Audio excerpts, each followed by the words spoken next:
पक्का घर बना लूंगी। वो चिड़िया ऐसा कहती है कि तभी कालू को रानू के पास एक अनाज की पोटली दिखाई देती है, जिसे देखकर वो अपने मन ही मन कहता है, अरे वाह, इसके पास तो अनाज है। रुको चिड़िया, मैं तुम्हें घर में जरूर लूंगा, मैं अभी आया। ये कहकर कालू घर के अंदर चला जाता है और गोरी से कहता है, गोरी बाहर रानू आई है और हमसे मदद मांग रही है, हम उसे घर के अंदर ले लेते हैं। ये तुम क्या कह रहे हो कालू, तुम्हारा दिमाग तो ठीक है। अरे ये हमारा घर है, कोई धर्मशाला नहीं। गोरी पहले मेरी बात तो सुनो। अरे उसके पास अनाज की पोटली है, हम उसे घर के अंदर ले लेते हैं और उसका अनाज ले लेंगे, फिर उसे भगा देंगे। क्या कालू अनाज है उसके पास? अरे फिर तो तुम्हारा प्लान अच्छा है, बड़े दिनों बाद तुमने अपने दिमाग का इस्तेमाल किया है।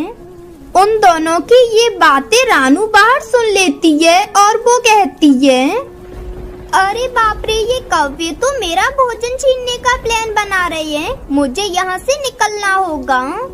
वो रानू तो फिर वहाँ से चली जाती है। जब कौवा कौवी बाहर आते हैं तो देखते हैं कि वहाँ रानू नहीं थी। अरे ये रानू कहाँ गई? कहीं ये भाग तो नहीं गई? लगता है गोरी उसने हमारी बात सुन ली। सत्यानाश हो गया, वो तो भाग गई। कालू जी, इसे कहते हैं गरीबी में आटा गीला होना। वहीं दूसरी तरफ रानू तो थक हार कर एक जगह बैठ जाती है।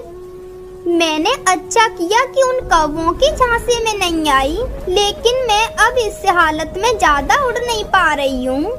रानू ऐसे कह रही थी कि तभी वहाँ से एक चील गुजरती है और वो रानू को देख लेती है। फिर वो कहती है, अरे वाह, मुझे तो इस बारिश में अच्छा खासा शिकार मिल गया।